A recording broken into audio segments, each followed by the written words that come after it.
Augusto 30 de 1962, um dia que os santistas jamais esquecerão, pois foi quando o Alvinegro Praiano se tornou o primeiro clube brasileiro a conquistar a cobiçada Copa Libertadores. Foi uma caminhada épica, cheia de reviravoltas, dramas e uma final que excedeu todas as expectativas.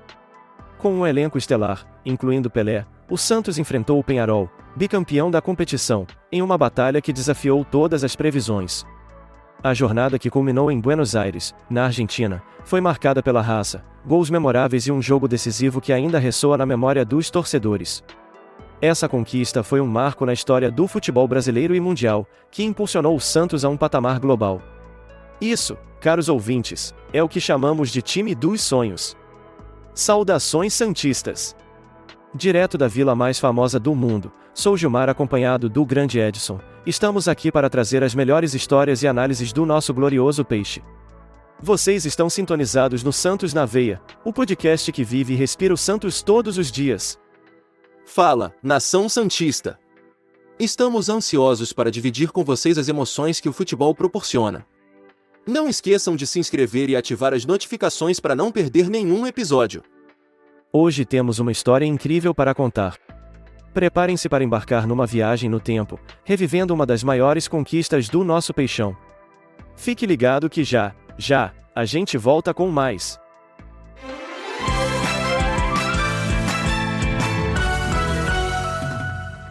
E foi assim, pessoal, que no início dos anos 60, o Santos iniciou uma caminhada rumo ao topo do futebol sul-americano, um feito histórico e sem precedentes para o futebol brasileiro. Uma competição duríssima, a Taça Libertadores, que testou a habilidade, a coragem e a resiliência do nosso amado peixe. E não foi nada fácil. Na fase de grupos, a equipe teve que encarar desafios como o Deportivo Municipal, da Bolívia, e o Cerro Porteño, do Paraguai, mas o Santos não se intimidou. Com vitórias convincentes, incluindo uma goleada histórica de 9-1 sobre o Cerro Porteño, o Alvinegro Praiano garantiu a primeira posição do grupo e carimbou sua passagem para a semifinal. Na semifinal, a batalha foi contra a Universidade Católica, do Chile. Em Santiago, a equipe da casa deu trabalho ao Santos, que acabou empatando a partida. Mas na Vila Belmiro, Zito, um dos grandes nomes do Santos, marcou o único gol da partida, garantindo a vaga na grande final. A final foi contra o poderoso Peñarol, bicampeão da Taça Libertadores e do Mundial na época. Foram 3 jogos duros, verdadeiras batalhas, que exigiram não só a enorme qualidade técnica da equipe santista, como também o espírito de luta. Mas o Peixe, mostrando todo o seu valor, soube superar todas as adversidades e se sagrou campeão da América, o primeiro clube brasileiro a realizar tal feito.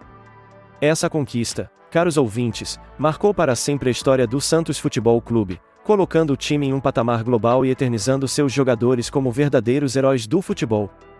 Continuando a nossa saga de 1962, o Peixe teve que enfrentar o Peñarol mais uma vez, agora sem o Rei Pelé. No primeiro jogo, em Montevidéu, o Peixe saiu vitorioso com 2 gols do Coutinho. Em casa, na Vila Belmiro, a torcida estava confiante que um empate já era suficiente para garantir o título. Mas, como bem sabemos, o futebol é cheio de surpresas. O jogo na Vila teve de tudo, e viradas, pênalti contestado, confusão com a torcida, invasão de campo. E, para completar, uma atitude do árbitro que pegou a todos de surpresa. O árbitro Carlos Robles decidiu, e assim consta em sua súmula, que o jogo havia terminado quando o placar estava 3-2 para o Peñarol, e que o restante da partida foi apenas um amistoso. E assim, o jogo terminou empatado, mas para Robles, o Peñarol foi o vencedor. Isso levou a uma terceira e decisiva partida, realizada em Buenos Aires no Estádio Monumental de Núñez. O Santos, agora com Pelé recuperado da lesão, estava pronto para a grande final. Fascinante essa história, não é? Muita coisa aconteceu naquele dia. Mas eu me pergunto, como foi a preparação para essa terceira partida? Afinal, era um jogo decisivo, no território neutro e com os ânimos à flor da pele. Excelente questão. Com Pelé de volta, o Peixe estava pronto para enfrentar o adversário. O time atuou com Gilmar, Lima, Mauro e Dalmo, Calvete, Zito, Dorval, Mengalvio, Coutinho, Pelé e Pepe, o chamado a time dos sonhos, comandado por Luiz Alonso Pérez, o Lula. Não tenho dúvidas que foi uma partida emocionante. A disposição em campo, a qualidade técnica de cada jogador, a determinação. O Santos estava mais do que preparado. E o resultado? Bem, esse vamos deixar para a próxima parte da nossa conversa. Querem saber o que aconteceu naquela noite em Buenos Aires? Fiquem ligados. Mal posso esperar. Vamos então para a próxima parte dessa incrível jornada. Até daqui a pouco, galera! Então, retomando nossa história, a terceira partida em Buenos Aires começou com o Santos partindo para o ataque. Coutinho, aos 9 minutos, abriu o placar para o Peixe. O defensor adversário tentou evitar o gol, mas acabou jogando a bola na própria meta. Na volta do intervalo, o Santos demonstrou a mesma determinação. Uma bela triangulação entre Dorval, Coutinho e Pelé resultou no segundo gol do Santos, um chute certeiro do Rei. Já no final da partida, com boa parte da torcida uruguaia deixando o estádio, Pelé completou mais uma vez para as redes, após lindo passe de Coutinho, decretando a vitória histórica por 3-0. Incrível! Agora, você mencionou uma triangulação entre Dorval, Coutinho e Pelé. Pode dar um exemplo de como essa jogada aconteceu? Claro! Imagine a cena, e Dorval na direita, abre para Coutinho que estava mais ao centro. Este, por sua vez, dá um passe preciso para Pelé, que se livra do zagueiro e finaliza com maestria para o gol. Uma jogada perfeita, digna de um time dos sonhos. E depois do jogo, como foram as comemorações? Ah, as comemorações foram alegria pura, meu caro. Imagine, parte da torcida invadiu o gramado para comemorar com os jogadores. Pelé, o Rei, foi o mais procurado e acabou sendo despido pela torcida que disputava seu uniforme. Os demais jogadores foram carregados em ombros e só depois de algum tempo conseguiram se reunir para dar a tão sonhada volta olímpica e saudar os torcedores que ainda permaneciam em suas cadeiras. Haha, tem até uma história engraçada, não é? Sobre o árbitro que levou a bola do jogo. Ah, sim. Isso mesmo. O árbitro holandês Leo Horn decidiu levar a bola do jogo para casa. Apesar da insistência de outros interessados, ele afirmou que a bola só reapareceria na Holanda. Uma curiosidade a mais para essa partida histórica, que marcou a conquista inédita do Santos na Libertadores e o colocou no caminho para conquistar o mundo.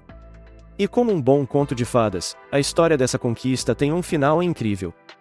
O árbitro da partida, Leo Horn, levou para casa a bola do jogo como um troféu pela partida mais importante e brilhante que havia apitado. E algo inusitado aconteceu naquele dia, não é? Os torcedores argentinos, conhecidos pela paixão fervorosa, começaram apoiando o Peñarol, mas no decorrer da partida, passaram a aplaudir o futebol apresentado pelo Santos. O Peixe conquistou não só o título, mas também a admiração dos torcedores presentes.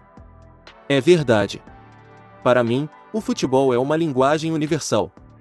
Em campo, não importa a nacionalidade, o que falamos é futebol. E o Santos daquela época falava muito bem essa língua. Conquistou torcedores ao redor do mundo com seu futebol arte. E que arte! O Santos de 1962 será sempre lembrado como o time dos sonhos, que encantou o mundo e abriu o caminho para o futebol brasileiro conquistar o mundo.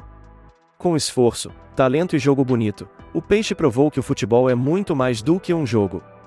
É história, é paixão, é orgulho. E que orgulho para nós, santistas, ter essa história para contar, hein? Sem dúvida. É uma honra ser parte desta tradição e poder compartilhar estas histórias incríveis com nossos ouvintes. E fica aqui o nosso recado, que as novas gerações continuem orando essa história, dentro e fora de campo. Porque o futebol, meus amigos, é muito mais do que um jogo. É uma forma de vida. E nós, aqui no Santos na Veia, estamos sempre prontos para celebrar esse esporte apaixonante. Mas ainda não terminamos, fiquem ligados. Obrigado por nos acompanhar hoje aqui no Santos na Veia. Hoje, resgatamos um pouco da história incrível do nosso querido Santos, relembrando a conquista incontestável da Libertadores de 1962. Se gostou do nosso conteúdo, não se esqueça de se inscrever no canal, ativar o sininho para não perder nenhum episódio. Cada curtida, cada compartilhamento, ajuda demais a gente a continuar produzindo esse conteúdo. Ajude a espalhar a história do nosso peixão por aí. E se você tem algum amigo santista que ainda não conhece o nosso podcast, já sabe, né? Compartilhe com ele. Vamos fazer esse canal crescer e levar nossas histórias para mais e mais torcedores. E não esqueça de comentar, queremos saber o que você achou desse episódio e o que quer ouvir nos próximos. Estamos ansiosos para trazer mais dessas histórias para vocês no próximo episódio. Então fique ligado, pois tem muito mais vindo por aí. Tenho certeza de que vocês vão adorar o que estamos preparando para os próximos episódios. Então não dá bobeira, não. Fiquem sempre conectados com a gente. E aqui, nós estamos encerrando com a energia da Vila. Abraços, Nação Santista, e até a próxima!